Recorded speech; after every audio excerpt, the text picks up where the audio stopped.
یہ جائز نہیں۔ ایک شادی شدہ عورت کو دوسرا نکاح کرنا ایک شرعی جرم ہے اور میں یہ گناہ نہیں کر سکتی۔ اس کے برعکس اس شخص نے یہ بڑا گناہ کر ہی دیا۔ اس نے جانتے بوجھتے ہوئے ایک منکوحہ کو دوبارہ اپنی زوجیت میں لے لیا۔ اسے یہ اندازہ کہاں تھا کہ جس عورت کی زندگی میں وہ مزید فساد برپا کرنے جا رہا ہے وہ تو پہلے ہی اس کے اپنے ہاتھوں اجڑ چکی تھی۔ اب تو بس اس اجڑے نصیب پر آخری مہر لگنی باقی تھی۔ جب وہ رخصت ہو کر اس کے گھر آئی اور شب زفاف کی تیاری میں مصروف تھی تو وہ اپنے پہلے شوہر کے نکاح میں ہی تھی۔ سچائی کھلتے ہی وہ بدحواسی میں ایک کمرے کی طرف دوڑا، مگر جب اس نے شیشے کے سامنے کھڑی دلہن کا چہرہ دیکھا تو اس کی سانس حلق میں اٹک گئی، کیونکہ سامنے کھڑی لڑکی تو عروسہ تیار ہو جانا، آج شام کو تمہیں دیکھنے کچھ لوگ آ رہے ہیں۔ اور عروسہ جو کھانے کا نوالا اپنے منہ تک لے کر جا رہی تھی، اس کا ہاتھ ایک دم کانپ اٹھا، چہرہ ایک دم سفید پڑ گیا تھا اور وجود تھر تھر کانپنے لگا تھا۔ لیکن بابا سائیں، میں ابھی شادی نہیں کرنا چاہتی، میں پڑھنا چاہتی ہوں۔ دلاور صاحب نے اپنی بیٹی کی طرف کھا جانے والی نظروں سے دیکھا تھا، جس نے آج پہلی بار اپنی زبان کھولی تھی، ورنہ کسی میں اتنی جرت نہیں تھی کہ دلاور یا رومان کے سامنے زبان کھول سکتے۔ عروسہ چپ ہو جاؤ، یہ کیا کہہ رہی ہو تم؟ اپنے بابا سے کون ایسے بات کرتا ہے؟ جاؤ اپنے کمرے میں چلی جاؤ۔ مگر مائی، میں اپنے حق کے لیے بولنا چاہتی ہوں۔ آج واقعی عروسہ میں نہ جانے کہاں سے اتنی ہمت آ گئی تھی کہ وہ اپنے ماں باپ کے آگے زبان چلا رہی تھی، ورنہ وہ تو کم سن معصوم اور ڈرپوک سی لڑکی تھی۔ بیگم تمہاری بیٹی بڑی ہو گئی ہے، اپنے حق کی بات کرنے لگی ہے، اب جلدی اس کے ہاتھ پیلے کرنے پڑیں گے، پھر لیتی رہے اپنے شوہر سے اپنے حق، کوئی نہیں روکے گا اس کو۔ مگر عروسہ کو لگ رہا تھا کہ وہ زندہ نہیں بچے گی۔ کہاں تلاش کرے اس لڑکے کو، کس طرح اپنی زندگی کی بھیک مانگے اس سے، اور کیا وہ لڑکا واقعی اس کی زندگی بخش دے گا؟ عروسہ جاؤ اپنے کمرے میں، چلی جاؤ ابھی۔ اور اسی وقت رومان کی گرجدار آواز پر عروسہ کانپ اٹھی تھی، تبھی وہاں سے بھاگتے ہوئے اپنے کمرے میں چلی گئی تھی۔ یہ شاہ ہاؤس تھا جہاں تینوں بھائی ایک ساتھ رہتے تھے، بس پورشن الگ الگ تھے۔ دلاور شاہ سب سے نیچے پورشن میں رہتے تھے، ان کے دو بچے عروسہ شاہ اور رومان شاہ جو سب سے خوبصورت تھے۔ دلاور سے چھوٹا بختاور جو دوسرے پورشن میں رہتا تھا، جن کے 3 بچے تھے، ایک بیٹا ارمان جو رومان کا ہم عمر تھا، اور پھر اسی سے چھوٹی عروا جو عروسہ کی ہم عمر تھی، اور سب سے چھوٹی مروا تھی۔ ان سے چھوٹے بھائی سرور جان کی بس ایک ہی بیٹی فروا تھی جو مروا کی ہم عمر تھی۔ حیدر، تم یہاں ہو اور میں تمہیں نہ جانے کون کون سی جگہ تلاش کر آیا ہوں۔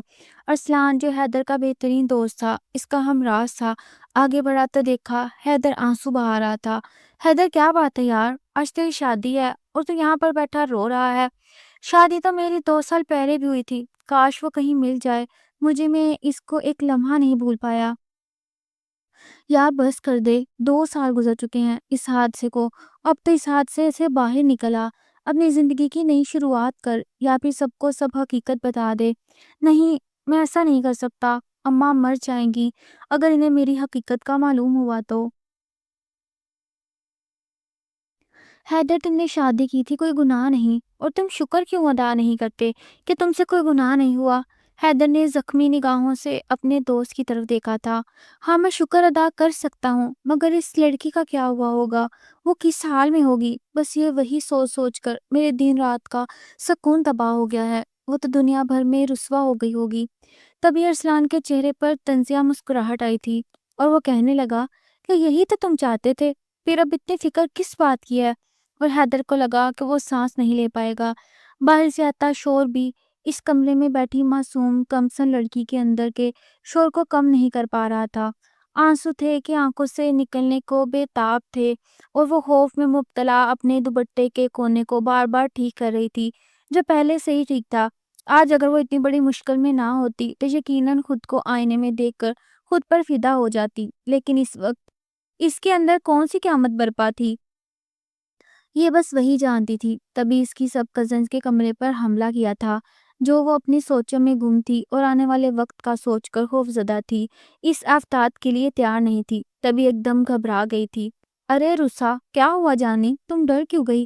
عروسہ نے آنکھوں میں آئے آنسوؤں کو روک کر پیچھے دھکیلا تھا، اور تبھی مریم جو اس کی سب سے بہترین دوست تھی وہ جلدی سے عروسہ کے پاس آئی، کیونکہ عروسہ کی حالت سے بس وہی واقف تھی۔ اس سے پہلے کوئی اور عروسہ سے سوال کرتا، باہر سے بینڈ باجے کی آواز نے سب کو اپنی طرف متوجہ کر لیا۔ بارات آ گئی، بارات آ گئی، سب کزن نے شور مچاتے ہوئے کمرے کو خالی کر دیا تھا۔ مریم مریم اب میں کیا کروں گی؟ عروسہ رو دینے کو تھی جب مریم نے جلدی سے کمرے کا کھلا دروازہ بند کیا اور عروسہ کے ہاتھ تھامے جو برف کی طرح ٹھنڈے ہو رہے تھے۔ عروسہ چپ، بالکل چپ ہو جاؤ، کچھ نہیں ہوگا، دیکھو جو ہو رہا ہے ہم اس کو روک نہیں سکتے، ورنہ اپنے بھائی رومان شاہ اور بابا دلاور شاہ کو جانتی ہو نا، ابھی کے ابھی تمہیں زندہ دفن کر دیں گے۔ مر تو میں چکی ہوں، دفن کرنے میں کیا حرج ہے؟ اور میت کو کب تک مٹی سے دور رکھا جا سکتا ہے؟ مرے تمہارے دشمن، یہ کیسی باتیں کر رہی ہو؟ عروسہ خدا کے لیے ایسے مت کہو۔ لیکن مریم میں اتنا بڑا گناہ کیسے کر سکتی ہوں؟ تم تو سب جانتی ہو نا، مائی کو کہہ کر یہ شادی رکوا دو کسی بھی طرح۔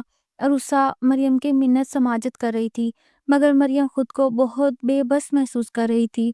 دیکھو عروسہ، میں کچھ نہیں کر سکتی، تمہاری اماں کی اس گھر میں کیا حیثیت ہے تم بہت اچھے سے جانتی ہو۔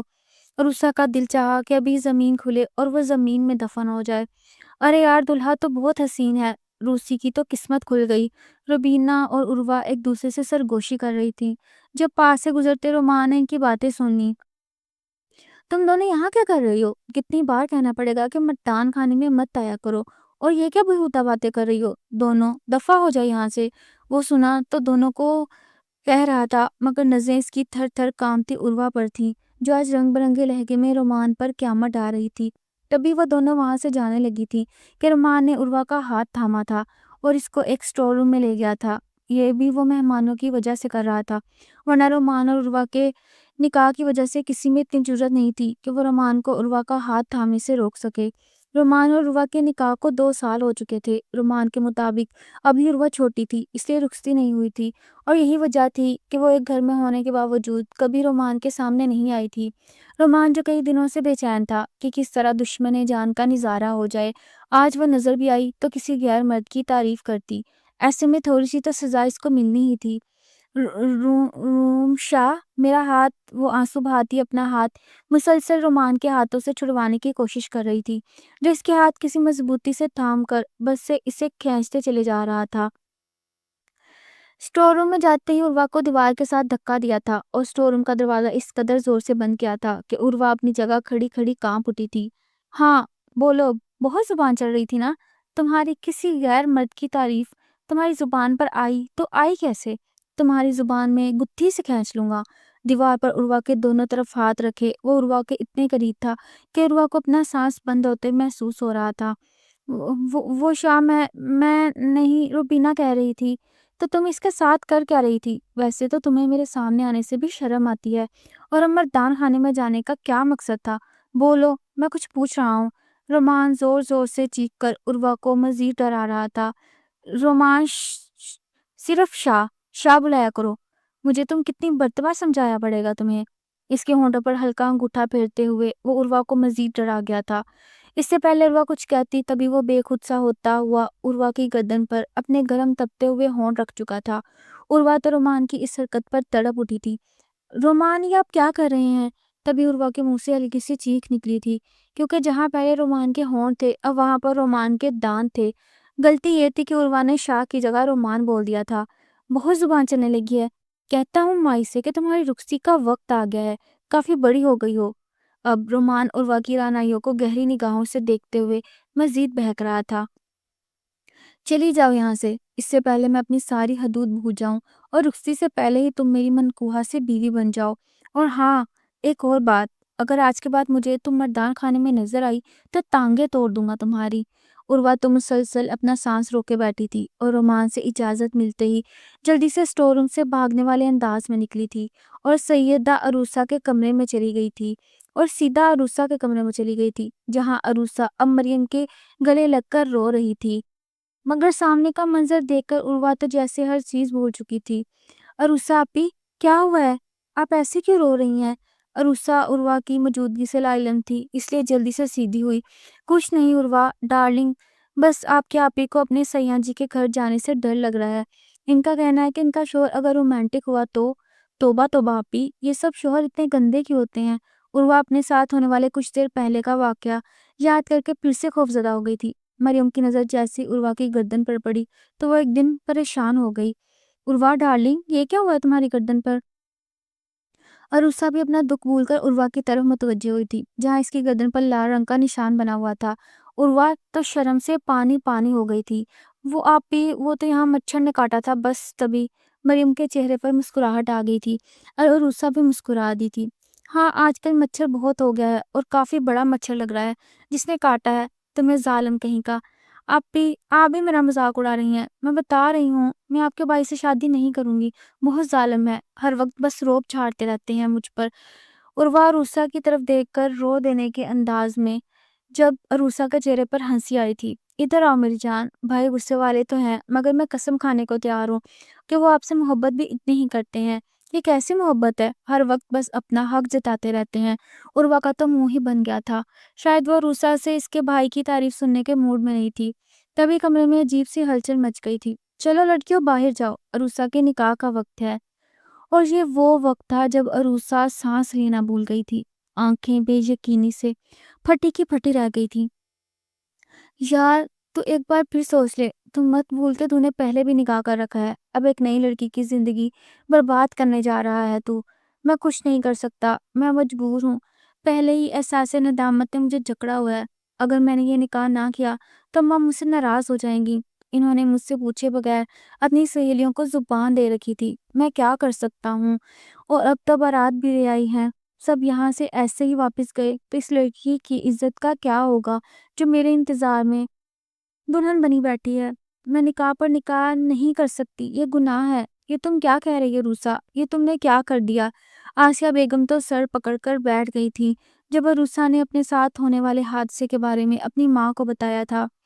مائی کچھ کر کہ یہ نکاح رکوا لیں، میں یہ گناہ کیسے کر سکتی ہوں؟ عروسہ تمہارا باپ اور تمہارا بھائی تمہیں جان سے مار دیں گے اگر ان کو معلوم ہوا تو۔ لیکن مائی، اس سب میں میرا کیا قصور ہے؟ میں نے جان بوجھ کر کچھ نہیں کیا۔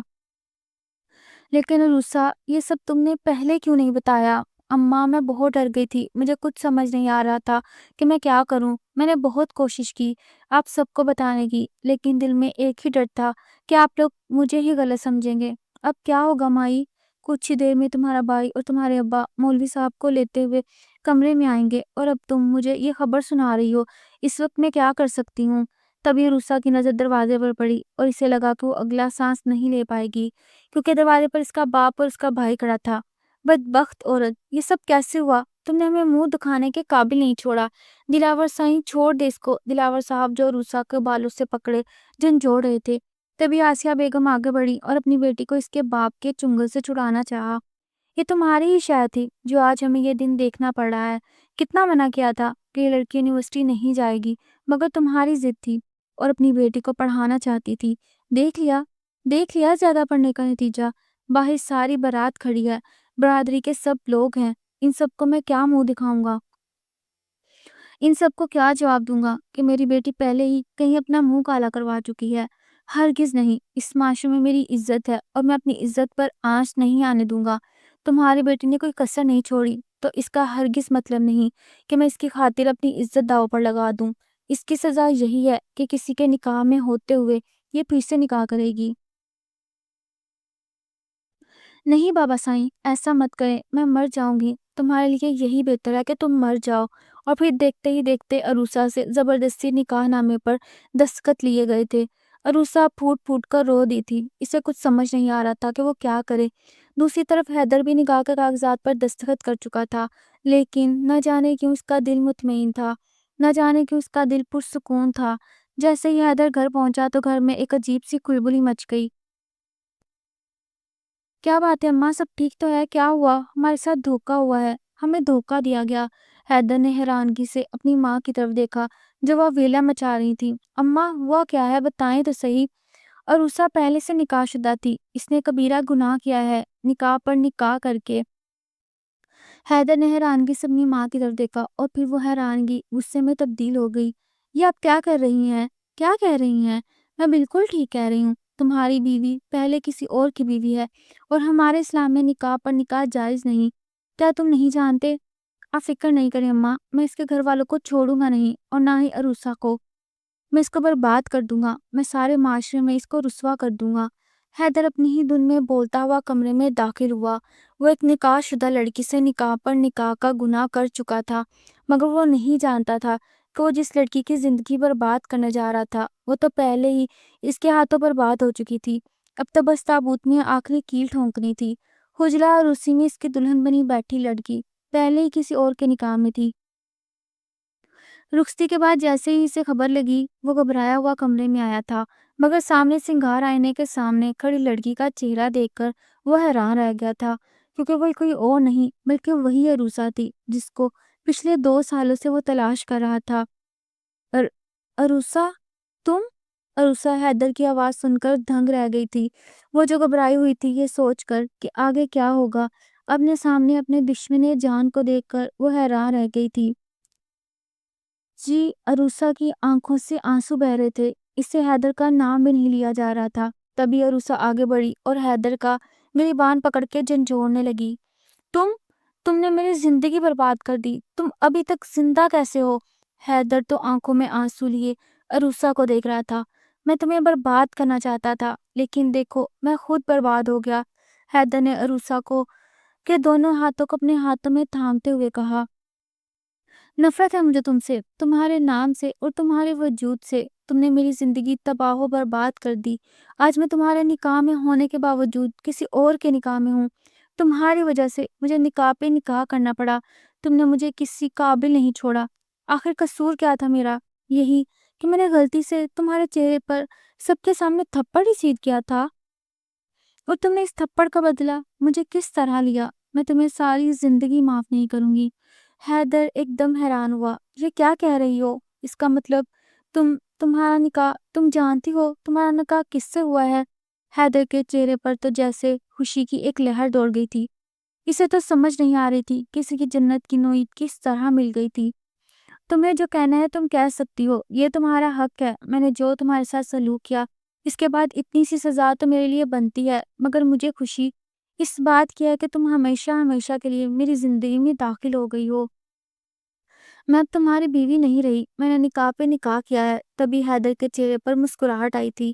اور وہ نکاح بھی تمہارا مجھ سے ہی ہوا ہے۔ دیکھو قدرت کا کھیل، جس لڑکی کو میں 2 سالوں سے تڑپ تڑپ کر تلاش کر رہا تھا، آج خدا کو میری تڑپ پر ترس آ ہی گیا۔ میں تو تمہاری دوبارہ زندگی برباد کرنا چاہ رہا تھا، مگر خدا نے تمہیں میرے سامنے لا کر کھڑا کر دیا۔ عروسہ نے حیرانگی اور سوالیہ نگاہوں سے حیدر کی طرف دیکھا۔ کیا مطلب اس بات کا؟ میں کچھ سمجھی نہیں۔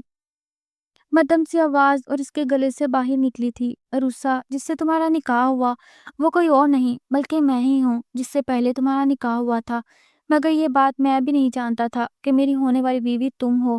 میں تو اس لڑکی کی یادوں میں کھویا ہوا تھا جس سے میں نے زبردستی نکاح کیا تھا تاکہ میں اس کی زندگی برباد کر سکوں، مگر 2 سالوں سے میں 1 منٹ بھی سکون کے نہیں گزار سکا۔ دیکھو وقت کتنی جلدی گزر جاتا ہے۔ 2 سال گزر گئے ہمارے نکاح کو۔ میں تو اس بات پر آگ بگولا ہو رہا تھا کہ میری دوسری بیوی دھوکے باز ہے، اس نے نکاح پر نکاح کیا، مگر قدرت نے مکافاتی عمل دکھایا اور تمہیں میرے سامنے لا کر کھڑا کر دیا۔ عروسہ ایک دم پتھر کی ہو گئی تھی، اسے سمجھ نہیں آ رہی تھی کہ وہ کیا کرے۔ تبھی وہ ایک دم چیخنے چلانے لگی اور کہنے لگے، میرے تمہارے ساتھ نہیں رہوں گی، مجھے ابھی کے ابھی تم سے علیحدگی چاہیے۔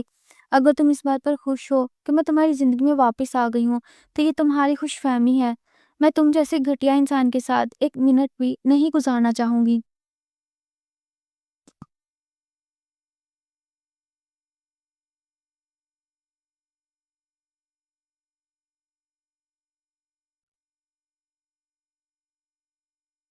لیکن اسی لمحے حیدر ایک دم غصے میں آ گیا اور عروسہ کے بازوؤں کو جھنجھوڑنے لگا۔ آج یہ الفاظ تمہارے منہ سے نکلے ہیں، آئندہ کے بعد یہ تمہاری زبان پر آئے تو تمہاری زبان میں گتھی سے کھینچ لوں گا۔ اتنے سالوں کے انتظار کے بعد اب میں تمہیں کہیں نہیں جانے دوں گا، تم ہمیشہ میری ہی بیوی بن کر ہوگی، سمجھی تم؟ اب تو شکر ادا کرو کہ پورے جہان کے سامنے میں نے تم سے نکاح کیا ہے، اب تو تمہیں اپنی عزت کا کوئی خطرہ نہیں ہے نا؟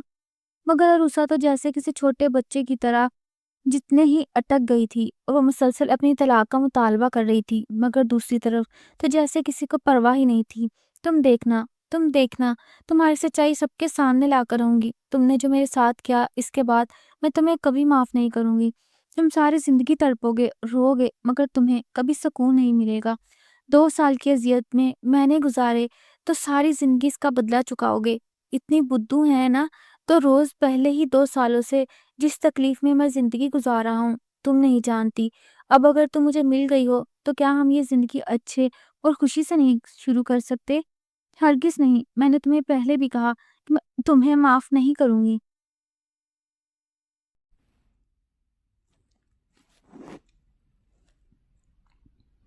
تم ساری زندگی تڑپتے رہو گے۔ حیدر تو جیسے ایک دم خاموش ہو گیا تھا۔ عروسہ کے چہرے پر جو تکلیف تھی وہ حیدر بہت اچھے سے سمجھ سکتا تھا، مگر اس وقت خاموش تھا کیونکہ کچھ کہنے کی حالت میں نہیں تھا۔ دیکھو عروسہ، ہم بیٹھ کر بھی یہ معاملہ حل کر سکتے ہیں۔ میں مانتا ہوں کہ مجھ سے بہت بڑے گناہ ہوئے ہیں، مگر میں تمہیں بالکل اکیلا نہیں چھوڑوں گا۔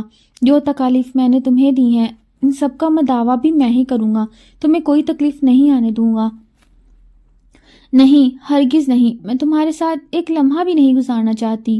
تم نے جو میری زندگی برباد کی، اس کا خمیازہ میں ابھی تک بھگت رہی ہوں۔ میرے گھر والے بھی مجھے قبول کرنے کو تیار نہیں۔ انہیں لگتا ہے کہ جو کچھ بھی ہوا اس میں میرا قصور تھا، جبکہ یہ سب تم جانتے ہو کہ اس میں میرا کوئی قصور نہیں تھا۔ عروسہ اپنی بے گناہی ایسے ثابت کرنے کی کوشش کر رہی تھی جیسے سامنے والا گناہ گار نہیں بلکہ کوئی وکیل ہو جو اس کی سفارش لے کر اس کے گھر والوں کے پاس جائے گا۔ عروسہ اس وقت بالکل بچی لگ رہی تھی، کوئی معصوم ضدی بچی۔ حیدر نے اسے جڑ سے اپنے سینے سے لگا لیا۔ بس کر دو عروسہ، میں تمہیں کہہ رہا ہوں کہ میں تمہارا پورا ساتھ دوں گا، ٹھیک ہے؟ اگر تمہاری یہی مرضی ہے پر تم مجھے نہیں چھوڑو گے تو سب کو سب حقیقت بتانی ہوگی۔ یہ وہ وقت تھا جب حیدر کو لگا اب اس کے لیے کوئی بھی راستہ نہیں بچا، اب اسے کچھ نہ کچھ تو کرنا ہی ہوگا۔ لیکن اتنی ہمت وہ خود میں کہاں سے لاتا؟ مگر عروسہ کی ضد تھی کہ حیدر جب تک سب کو نہیں بتا دیتا کہ عروسہ بے گناہ ہے تب تک وہ اس کے ساتھ نہیں رہے گی۔ لیکن اس وقت عروسہ کو سنبھالنا بہت ضروری تھا۔ عروسہ ٹھیک ہے، تم جیسا کہو گی ویسا ہی ہوگا، لیکن مجھے کچھ وقت دو۔ کچھ وقت گزرنے کے بعد میں سب کو اعتماد میں لے کر سب سچائی بتا دوں گا۔ کیوں؟ ابھی کیوں نہیں بتا سکتے؟ میں ابھی تو اس بوجھ تلے زندگی گزار رہی ہوں نا، اور مزید گزاروں گی۔ کہ تمہارے گھر والے اس بات کو قبول کر لیں گے کہ جس لڑکی کے ساتھ ان کے بیٹے کی شادی ہوئی وہ پہلے سے ہی نکاح کر چکی ہے اور کبیرہ گناہ نکاح پر نکاح کر کے بیٹھی ہے؟ بولو، جواب دو۔ تو مجھے عروسہ میں تم سے وعدہ کرتا ہوں کہ تمہیں اس گھر میں کوئی کچھ نہیں کہے گا۔ رہی بات تمہارے گھر والوں کی، تو کچھ وقت کے بعد میں انہیں بھی سب حقیقت بتا دوں گا۔ مرنے سے پہلے مرنے والے کی بھی آخری خواہش پوچھی جاتی ہے۔ کیا تم میری اتنی سی بات نہیں مان سکتی؟ خدا کے لیے مجھے ایک موقع تو دو۔ میں مانتا ہوں کہ میں بہت بڑی غلطی کر بیٹھا ہوں، لیکن مجھے ایک موقع کی تلاش ہے جس میں میں تمہیں بتا سکوں کہ میں تم سے واقعی حیدر اپنے ہی دھیان میں بولے جا رہا تھا، یہ سوچے سمجھے بغیر کہ وہ الفاظ ادا کیا کرنے والا تھا۔ وہ اپنے ہی الفاظ پر دنگ رہ گیا تھا۔ ایسا کیسے ہو سکتا ہے؟ مجھے واقعی عروسہ سے، مگر سامنے والے کو پرواہ کہاں تھی؟ وہ اپنا لہنگا سنبھالے واش روم میں بند ہو چکی تھی اور حیدر واش روم کو بند دروازے کو دیکھتا رہ گیا تھا۔ فروا کہاں جا رہی ہو؟ ارمان جو اپنے دھیان گاڑی نکال رہا تھا فروا کو ہاتھ میں لہنگا پکڑے دیکھ کر اسے سوال کرنے لگا۔ ارمان بھائی، میں تو پارلر جا رہی تھی، مگر ڈرائیور انکل تو شاید کہیں کام سے گئے ہیں۔ شام کے وقت عروسہ آپی کا ولیمہ ہے اور میں ابھی تک تیار بھی نہیں ہوئی۔ ارمان نے ایک تیکھی نگاہ سے فروا کی طرف دیکھا، سرتا پیر اس کو دیکھنے کے بعد تھوڑا اس کے قریب ہوا اور کہنے لگا، کیا تمہیں واقعی تیاری کی ضرورت ہے؟ تم ایسے ہی زیادہ اچھی لگتی ہو۔ تم پارلر نہیں جاؤ گی، بس گھر میں ہلکا سا میک اپ کر لو۔ ارمان جس نے فروا کو کل بھی اچھا خاصا تیار ہوتے دیکھا تھا، تب بھی اس کا پارا ایسے ہی ہائی ہوا تھا، لیکن وہ اس وقت بہت کچھ کہنے کی حالت میں نہیں تھا کیونکہ شادی کی تیاریوں کی وجہ سے وہ کافی مصروف تھا۔ لیکن اب اس نے فروا کو اچھی خاصی سنا دی تھی۔ لیکن بھائی، میں نے تو اماں سے پوچھا ہے، انہوں نے تو مجھے اجازت دے دی۔ فروا منائی تھی، مگر سامنے ارمان کھڑا تھا۔ پارلر جا کر وہ تمہارا عجیب سا حلیہ بنا دے گی۔ کل پھر میں نے دیکھا، عروسہ سے زیادہ تھا، تم دلہن لگ رہی تھی، اور دلہن صرف اپنے وقت میں ہی اچھا لگتا ہے۔ انسان جب تمہاری شادی ہوگی تو میں تمہیں خود پارلر چھوڑ کر آؤں گا تاکہ تم اپنے سارے شوق پورے کر سکو، لیکن فل وقت ابھی اندر جاؤ اور ہلکا پھلکا تیار ہو جاؤ۔ زیادہ میک اپ کرنے کی ضرورت نہیں، تمہاری جلد خراب ہو جائے گی۔ اتنا کہہ کر ارمان گاڑی لے کر نکل گیا اور فروا بس منہ کھولے رہ گئی۔ یہ آخر یہ سب ہو کیا گیا اس کے ساتھ؟ وہ پیر پٹکتی اپنے کمرے میں چلی گئی۔ کیا ہوا گڑیا، اتنا اداس کیوں ہو؟ فروا بہت خوبصورت لگ رہی تھی۔ گھر پہ ہلکا سا میک اپ کرنے کے بعد بھی اس کی چمک اپنی جگہ پر قائم تھی۔ تبھی وہ اس کے پاس آئی اور آ کر کہنے لگی کہ تم ٹھیک تو ہو؟ جی آپا میں ٹھیک ہوں، مگر ارمان بھائی نے میرے ساتھ اچھا نہیں کیا۔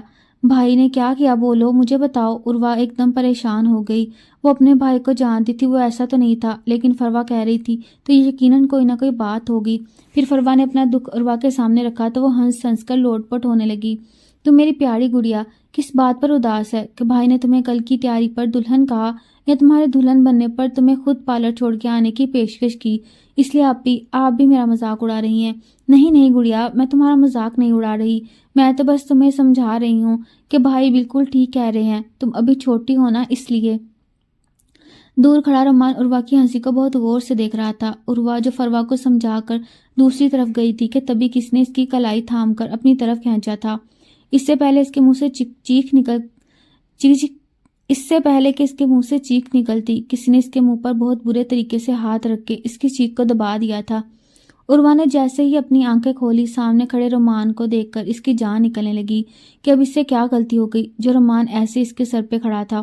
دوسروں کے ساتھ تو بہت ہنس ہنس کے بات کرتی ہو، لیکن میرے ساتھ بات کرنے کے لیے تمہارے پاس الفاظ بھی نہیں ہوتے۔ جان سے کہہ کر تمہیں آج ہی رخصت کرواتا ہوں، بہت ہو گئی آزادی، بہت جی لیا تم نے آزادی میں۔ نہیں، مجھے نہیں کرنی ہے آپ سے شادی، مجھے نہیں رہنا آپ کے ساتھ، آپ بہت برے ہیں، آپ ہمیشہ میرے ساتھ برا سلوک کرتے ہیں۔ نہ جانے بھی جان کو ایسا کیا آپ میں نظر آیا جو انہوں نے آپ کو میرے لیے چنا؟ کہاں آپ اتنے بڑے اور کہاں میں چھوٹی سی؟ میں آپ کے ساتھ کمرے میں بیڈ پہ لوں گی تو سارا بیڈ آپ ہی مل لیا کریں گے، میں کہاں لیٹا کروں گی؟ اور رومان کا دل چاہ رہا تھا کہ وہ اپنا سر دیواروں میں مارے کہ اس کی بیوی کو اور کسی چیز کی فکر نہیں، بلکہ اس بات کی فکر ہے کہ اس نے بیڈ پر جگہ نہیں ملے گی۔ تم فکر مت کرو، پورا بیڈ تمہارے لیے حاضر ہو جائے گا، لیکن سونا تمہیں میری باہوں میں ہی پڑے گا۔ نہیں، میں نہیں کروں گی شادی آپ سے، آپ بہت برے ہیں، آپ مجھے ہمیشہ تنگ کرتے ہیں، آپ مجھے ہمیشہ ڈراتے رہتے ہیں، میں آپ سے کبھی نہیں کروں گی شادی، اور بی جان سے کہہ دوں گی کہ مجھے آپ سے شادی نہیں کرنی، مجھے آپ سے طلاق لینی ہے۔ میں تو جب سے آپ سے شادی کر کے بیٹھی ہوں تب سے ہی پھنس گئی ہوں، اب میں مزید اور ظلم برداشت نہیں کروں گی۔ رومان تو عروہ کے الفاظ سن کر دنگ رہ گیا تھا، اس کی آنکھوں میں خون اتر آیا، اس کا بس نہیں چل رہا تھا کہ ابھی عروہ کو رخصت کروا لے۔ وہاں سے جا چکے تھے مگر رومان ابھی وہاں کا وہاں ہی کھڑا تھا۔ بی جان، مجھے آپ سے کچھ بات کرنی ہے۔ دلاور صاحب کی اماں جو کافی ضعیف ہو چکی تھی لیکن آج بھی ان سے پوچھ کر ہی سب فیصلے کیے جاتے تھے، اپنے لاڈلے پوتے کو دیکھ کر صدقے واری جانے لگی۔ کیا بات ہے میرے بیٹے، بتاؤ۔ بی جان، مجھے آج ابھی اور اسی وقت عروہ کی رخصتی چاہیے۔ ارے یہ کیا بات ہوئی، ہماری بچی کوئی گری پڑی تھوڑی ہے، ہم مکمل طریقے سے اس کی رخصتی کریں گے۔ نہیں بی جان، میں ابھی اسی وقت رخصتی چاہتا ہوں، اگر ایسا نہ ہوا تو عروہ کو انتہائی قدم اٹھا لے گی۔ نہیں، میں پھر بھی شک میں نہیں ہوں، اگر وہ کوئی انتہائی قدم اٹھاتی ہے تو اس کا حق ہے، اگر وہ تمہارے ساتھ خوش نہیں، تمہارے ساتھ زندگی نہیں گزارنا چاہتی تو میں اس پر کوئی زبردستی نہیں کروں گی۔ رومان بی جان کا چہرہ دیکھتا رہ گیا، اسے بی جان سے یہ امید نہیں تھی۔ بی جان، آپ کو میرا ساتھ دینا چاہیے، آپ ابھی بھی عروہ کا ساتھ دے رہی ہیں، وہ مجھ سے طلاق کا مطالبہ کر رہی ہے۔ کیا دے دوں اسے طلاق بی جان؟ بی جان کے چہرے پر سفیدی چھائی تھی، لیکن انہوں نے خود کو سنبھالتے ہوئے رومان کے 14 طبق روشن کر دیے تھے، یہ کہہ کر کہ اگر وہ تمہارے ساتھ راضی نہیں تو طلاق اس کا حق ہے۔ میں نے تو اپنی چھوٹی سی بچی کو تمہارے ساتھ بیاہ دیا، لیکن اب تم جانتے ہو کہ تم اس کے ساتھ کیسا سلوک کر رہے ہو، تبھی وہ تم سے طلاق کا مطالبہ کر رہی ہے۔ میں بات کروں گی عروہ سے، اس سے پوچھوں گی کہ آخر اسے تم سے مسئلہ کیا ہے۔ عروہ میری بیٹی ادھر آؤ۔ ایک طرف ولیمہ چل رہا تھا تو دوسری طرف رومان کو اپنی شادی کی فکر ستانے لگی، اسے اپنی شادی خطرے میں محسوس ہو رہی تھی۔ جی بی جان، بیٹا مجھے بتاؤ، رومان تمہارے ساتھ اچھا نہیں ہے؟ کیا تمہیں رومان سے کوئی شکایت ہے؟ اگر ایسا ہے تو میں آج ہی تمہاری اور رومان کی علیحدگی کروا دوں گی۔ بی جان، وہ ہر وقت مجھے تنگ کرتے رہتے ہیں، مجھے ڈراتے رہتے ہیں، ہر وقت دھمکیاں دیتے رہتے ہیں، یہ کمرے میں آؤ پھر بتاتا ہوں، مجھ سے گندی باتیں کرتے ہیں۔ بی جان کے چہرے پر بے ساختہ مسکراہٹ آئی تھی، وہ اپنی معصوم بچی کو جانتی تھی اور رومان کو بھی، وہ اپنے نام کے حساب سے بہت رومانوی تھا، اور عروہ معصوم جسے ابھی تک شادی کا مطلب بھی نہیں پتا تھا۔ اس کی جگہ مروہ ہوتی تو بی جان 1 منٹ نہ لگاتی اور رومان کی رخصتی کر دیتی، لیکن وہ اپنی عروہ کو جانتی تھی کہ عروہ ڈرپوک ہے۔ عروہ دیکھو، یہ شادی گڈا گڈی کا کھیل نہیں ہوتا، آئندہ کے بعد تمہارے منہ پہ طلاق کا لفظ نہ آئے۔ اگر تو وہ تم پہ ہاتھ اٹھاتا ہے، تم پر کوئی ظلم کرتا ہے تو تم طلاق کا حق رکھتی ہو، لیکن اگر وہ تم سے محبت کرتا ہے اور تمہیں دنیا کی سرد و گرم سے محفوظ رکھتا ہے تو بیٹا میں تمہیں یہی کہوں گی کہ رومان سے بڑھ کر تمہارے لیے کوئی اچھا جیون ساتھی نہیں ہوگا۔ اور بی جان، جو مجھے ڈراتے ہیں کہ تمہیں میری باہوں میں سونا پڑے گا، بھلا میں کیوں سوؤں؟ میں تو اپنے بستر پر سوؤں گی۔ تب بھی بی جان اونچا اونچا ہنسنے لگی۔ ارے میرا بچہ، وہ تو تمہیں محبت کرتا ہے اور شوہر کی محبت اس کی قربت ہی ہوتی ہے۔ شکر ادا کرو کہ وہ نکاح کے بعد اب تک تم سے کوئی مطالبہ نہیں کر رہا، ورنہ وہ پورا حق رکھتا ہے تمہارے وجود پر، تمہاری روح پر۔ عروہ بی جان کی بات پر لال گلال ہو گئی تھی۔ تب بھی اس کی نظر دور کھڑے رومان پہ پڑی۔ آج واقعی وہ بالکل الگ لگ رہا تھا، پہلے جیسا بالکل نہیں لگ رہا تھا۔ خوبصورت، حسین، جوان۔ ایک پل کے لیے عروہ کو خود پہ غرور محسوس ہوا کہ اتنا خوبصورت شوہر صرف اس کا ہے۔ وقت کا کام ہے گزرنا تو گزر ہی جاتا ہے۔ ولیمہ ختم ہوا اور عروسہ کی رخصتی ہو گئی۔ حیدر عروسہ کو اپنے ساتھ لے کر گھر ہی گیا تھا۔ عروسہ نے بہت واویلا مچایا تھا، لیکن اس کی کسی نے نہیں سنی۔ حیدر کے مطابق جو اس نے وعدہ کیا تھا وہ پورا ہو رہا تھا۔ عروسہ کو اس کے گھر میں کسی نے کبھی کچھ نہیں کہا تھا۔ اس کی ساس بھی اس کے ساتھ اچھے طریقے سے رہتی تھی، لیکن ابھی بھی وہ حیدر سے بھاگتی تھی۔ اس کے ساتھ بات چیت کرنا تو بہت دور کی بات، اس کے آنے سے پہلے سو جاتی اور اس کے جانے کے بعد اٹھتی۔ ایک رات عروسہ کو لگا وہ کافی بوجھ تلے ہے۔ جب اس کی آنکھ کھلی تو حیدر نے اسے اپنے حصار میں لیا ہوا تھا۔ عروسہ اپنی جگہ سے ہلنا چاہتی تھی، لیکن حیدر نے اپنا حصار مزید تنگ کر لیا۔ کچھ نہیں کر رہا، بس تمہیں محسوس کرنا چاہتا ہوں، اتنا تو حق رکھتا ہی ہوں۔ اب تم یہاں سے کہیں نہیں ہلوگی، چپ کر کے سو جاؤ۔ جانور نہیں ہے، تمہاری اجازت کے بغیر تمہیں کچھ نہیں کہوں گا۔ عروسہ جو بخار میں تپ رہی تھی، اور حیدر نے جب اسے ہاتھ لگایا تو اسے معلوم ہوا کہ عروسہ بہت تیز بخار ہے۔ تبھی اس نے اپنے حصار کو مزید تنگ کیا تھا۔ عروسہ بھی تپتی ہوئی حیدر کے ٹھنڈے وجود کے ساتھ لگی تو اسے بھی سکون کا احساس ہوا۔ اگلی صبح عروسہ کی طبیعت کچھ بہتر تھی، تبھی وہ آہستہ سے حیدر کا حصار توڑ کر کمرے سے باہر نکل گئی۔ سارا دن عروسہ حیدر سے چھپتی رہی۔ ایک عجیب سی شرم تھی جو اس کے چہرے پر تھی۔ کیا بات ہے، آج تو بھابھی بڑا شرما رہی ہے۔ حیدر کی اکلوتی بہن، جس کو عروسہ بہت پیاری لگتی تھی، وہ شروع سے عروسہ کے ساتھ بہت اچھی تھی۔ کیا بات ہے بھابھی، آج تو بہت چمک رہی ہیں آپ۔ عروسہ کا ایک دم رنگ سفید ہو گیا۔ کیا بات ہے بھابھی، طبیعت تو ٹھیک ہے آپ کی؟ ہاں بس وہ کچھ بخار تھا، شاید اس لیے رنگت ایسی سرخ ہوئی ہے، ورنہ اور تو کوئی بات نہیں۔ اچھا کوئی بات نہیں بھابھی، آپ نے دوائی کھائی ہے؟ کیا بھائی کو بلاؤں؟ انہیں پتہ ہے کہ طبیعت ٹھیک نہیں؟ ارے نہیں، سب کی ضرورت نہیں، میں ٹھیک ہوں، کچھ دیر آرام کروں گی، مزید تو ٹھیک ہو جاؤں گی۔ ٹھیک ہے بھابھی۔ اسی شام حیدر کمرے میں آیا تھا۔ عروسہ میں کسی کام کے سلسلے میں بیرون ملک جا رہا ہوں، تمہیں بھی ساتھ لے جانا چاہتا تھا، لیکن کام ہے اس لیے نہیں جا رہا، تم اپنا خیال رکھنا۔ نہ جانے کیوں ایسا لگ رہا تھا جیسے یہ ہماری آخری ملاقات ہے۔ حیدر واقعی ہی کافی پریشان تھا۔ عروسہ کا دل ایک دم بیٹھ گیا، مگر اس نے اپنی زبان سے ایک لفظ نہیں نکالا۔ حیدر جا چکا تھا۔ عروسہ اپنے کمرے میں آ کر بھی ٹی وی لگا کر بیٹھی ہوئی تھی کہ سامنے سے آنے والی خبر نے اس کے پیروں تلے زمین نکال دی۔ وہ چیختی چلاتی کمرے سے باہر نکلی تھی۔ کیا ہوا ہے بہو، تمہاری طبیعت ٹھیک ہے نا؟ کیا ہوا، سب ٹھیک تو ہے؟ اس طرح رو کیوں رہی ہو؟ اماں وہ حیدر نہیں، اماں وہ مجھے چھوڑ کر نہیں جا سکتے۔ اماں وہ مجھے کیسے چھوڑ کر جا سکتے ہیں؟ ان کا پلان کریش ہو گیا۔ اماں وہ جانے سے پہلے ہی مجھے کہہ رہے تھے کہ وہ واپس نہیں آئیں گے۔ اماں وہ ایسا میرے ساتھ کیسے کر سکتے ہیں؟ نہیں اماں، میں انہیں معاف نہیں۔ کیا انہیں ایک مرتبہ کہیں نہ کہ وہ واپس آ جائیں، میں ان کا ہر قصور، ہر غلطی معاف کر دوں گی۔ تبھی کسی نے عروسہ کے کندھے پر ہاتھ رکھا تھا۔ عروسہ نے حیرانگی سے جب پیچھے مڑ کر دیکھا تو وہاں پر حیدر کھڑا آیا اور بے ساختہ اس کے گلے لگ کر پھوٹ پھوٹ کر رونے لگی۔ آپ ٹھیک ہیں؟ آپ کو کچھ ہوا تو نہیں؟ ہاں بالکل ٹھیک ہیں۔ میں نے سنا تھا کہ آپ کا پلان کریش ہو گیا۔ ہاں تم نے صحیح سنا تھا، لیکن عین موقع پہ، اور میری میٹنگ کینسل ہو گئی۔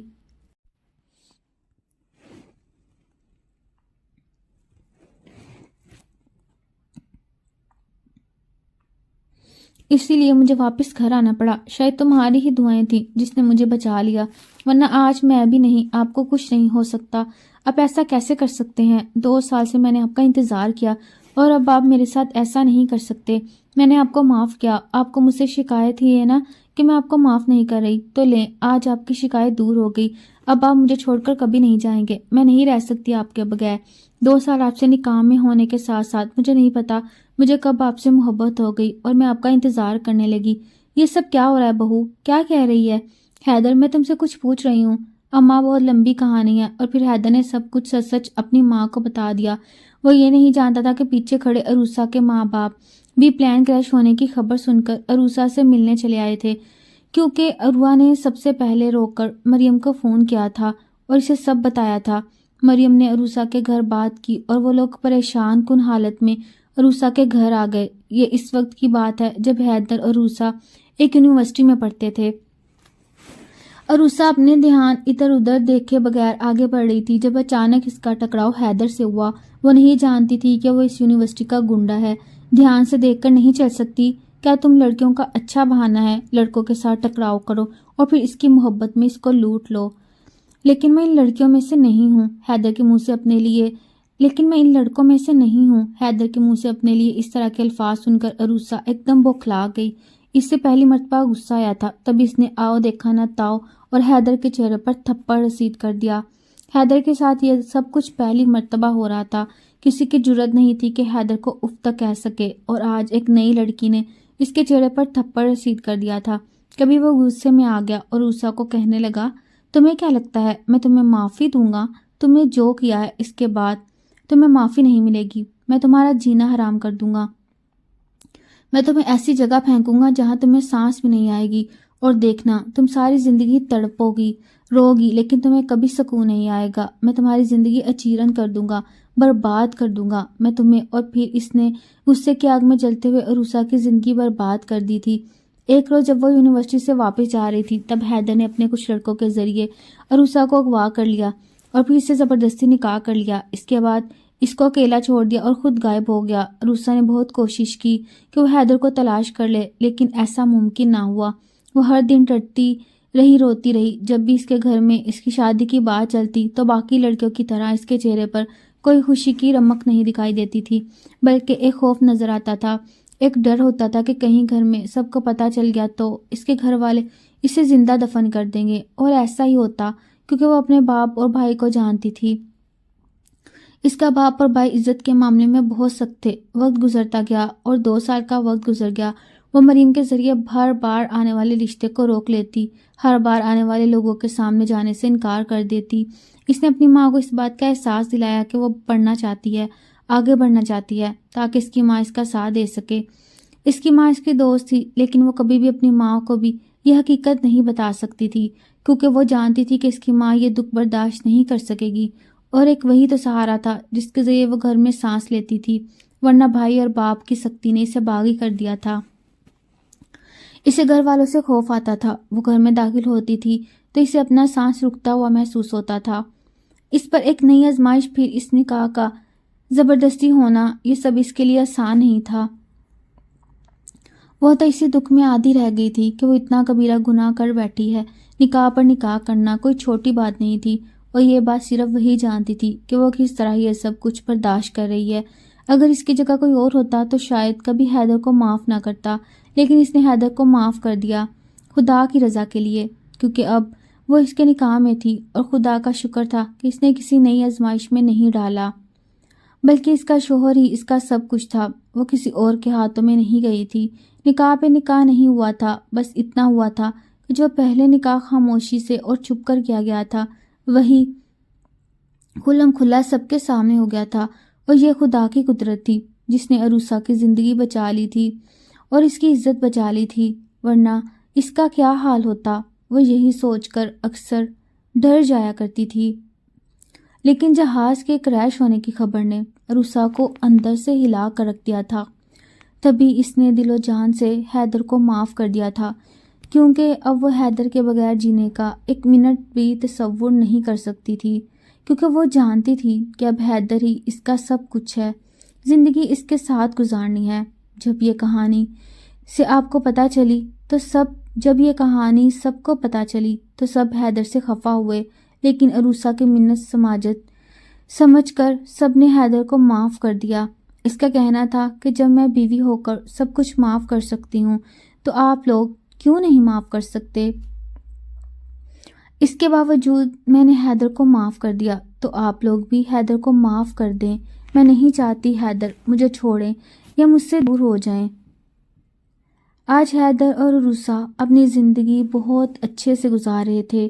دوسری طرف رومان عروہ میں محبت دن بدن بڑھتی جا رہی تھی۔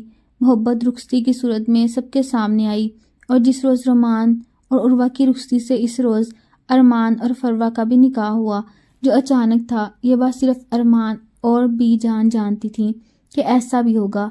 ہر کوئی اپنی زندگی میں خوش تھا۔ غلطیاں ہر کسی سے ہوتی ہیں، لیکن ان کو معاف کر کے آگے بڑھ جانا ہی زندگی کا اصل مقصد ہے۔ ناظرین، آپ کو ناول کیسا لگا؟ کامنٹ باکس میں ضرور بتائیے گا۔ شکریہ۔